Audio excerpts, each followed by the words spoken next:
So we have another quick Blu-ray review for you today. Is it Waterworld that's just been released by Arrow, and you're going to have a chat about it? That film. You a fan of Waterworld? Yeah, no, I haven't seen it for years, but it's like Mad Max on water, isn't it? It costs too much money. Yeah, that pretty much sums it up, yeah. I mean, I always thought it got a bit of a rough ride. I thought it was perfectly fine. But, yeah, I mean, like you say, it would cost a lot of money at the time. It was like the most expensive film ever made. I think it was originally budgeted at $100 million and then ended up costing like 170, I think, which at the time was a ridiculous amount of money. Now, that's quite commonplace, I think. But at the time, yeah, it was enormous. And mainly, a lot of the reasons was because they were built real sets, full size, that then got washed away like in a hurricane or something. So they had to build them again, which is going to cost a lot of money. So yeah, I mean, it's we won't talk much about the film. It's like you said, Mad Max on water pretty much sums it up. It's like set in the future where all the ice caps have melted, which is probably going to happen quite soon anyway. And the whole Earth is covered in water, apart from maybe there's some dry land somewhere, and that's the basic. Yeah, so you could pretty much use it as a survival document. Yes, quite.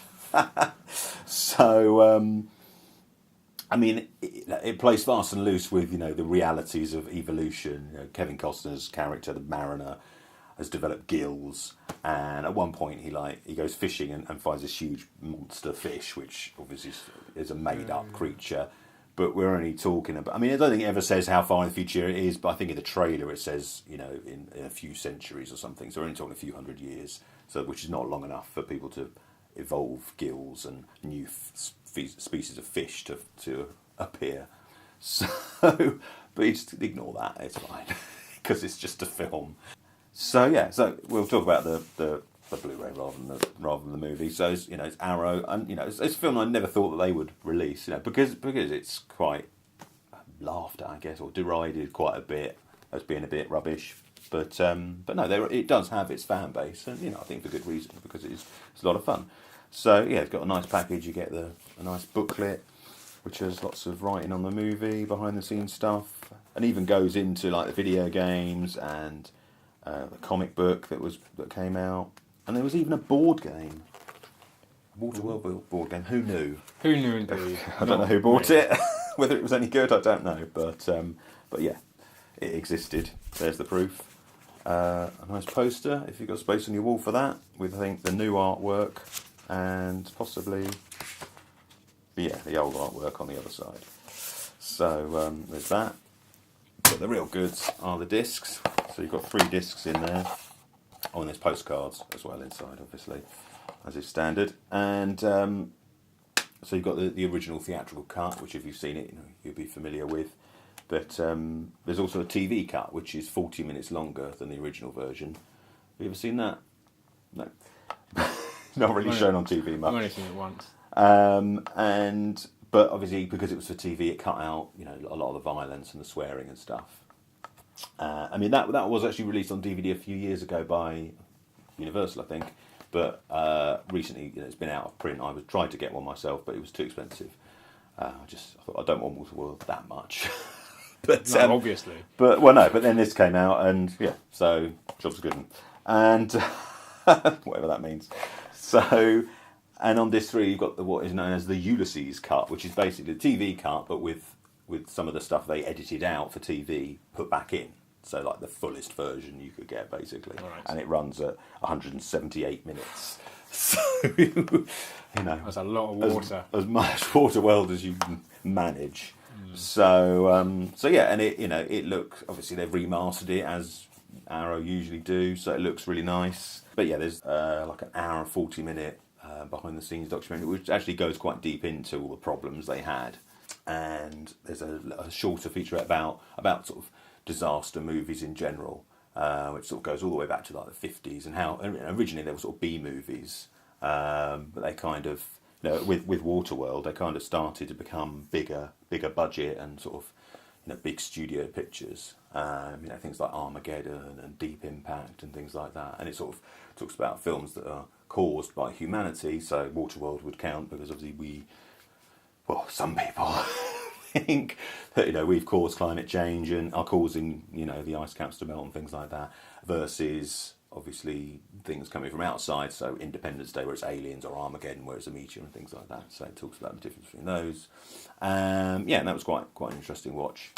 And there's a couple of films I hadn't heard of, which thought I might check out as well. And what else have we got? Some just interviews and stuff. Dances with Waves. It's very clever. Yes. Obviously, Kevin Costner was in Dancing with Wolves, if you didn't know, which is an original feature from when it was originally being made, and stills and trailers and things like that. Standard stuff. It's not a massive package, but you obviously got one documentary there that's like feature length, and 3 versions of the film. 3 versions of the film, so it is pretty packed.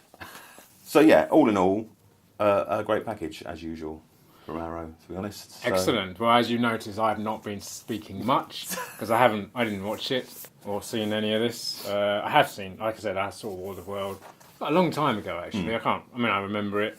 It's got lots of water and Dennis Hopper. It is very Mad Max. I think that's a great film. But people talk about how much it cost, but I think you can see a lot of the money up on the screen because you can see that the sets are real. They're not miniatures. You can see there's loads of people on jet skis doing stunts all over the place and stuff, and it looks authentic because a lot of it is. But most of it looks great. So the money they spent on it definitely shows on the screen, I think. And it's just a fun romp. Whether an extra 40 minutes of it is really needed, don't know, but it's nice to have and it's nice to see because every previous release, apart from the one I mentioned that was released in the US a few years ago, which just had the TV cut on it as well, it's always just had the film and pretty much nothing else. No behind the scenes stuff or anything. So, and certainly no deleted scenes. So it's nice to have it all in one package. Great.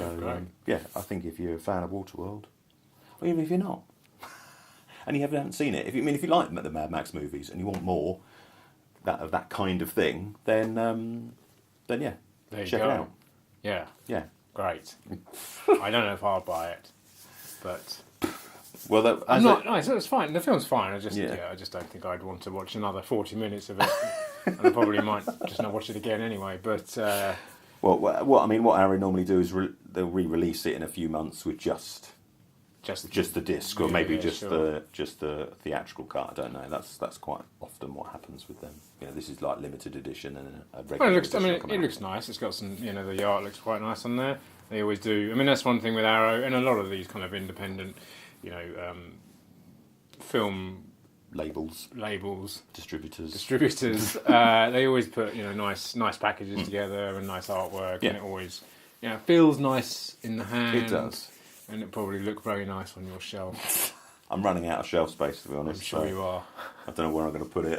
That's why you should do what I do and just choose the films you're going to watch over and over again. You're going to watch that over and over again? Well, to be honest, it's on ITV2 quite a lot. So every time it's on, I thought, I better watch Waterworld. Let's watch half an hour of Waterworld. There you go. Exactly. So, So that was the Arrow release of Waterworld. And as always, if you enjoyed the video, let us know in the comments below. Yep, hit the subscribe button up there if you've enjoyed what you've watched. There's some other videos to check out over there. And come and find us on Twitter and Facebook. And join us next week for another video.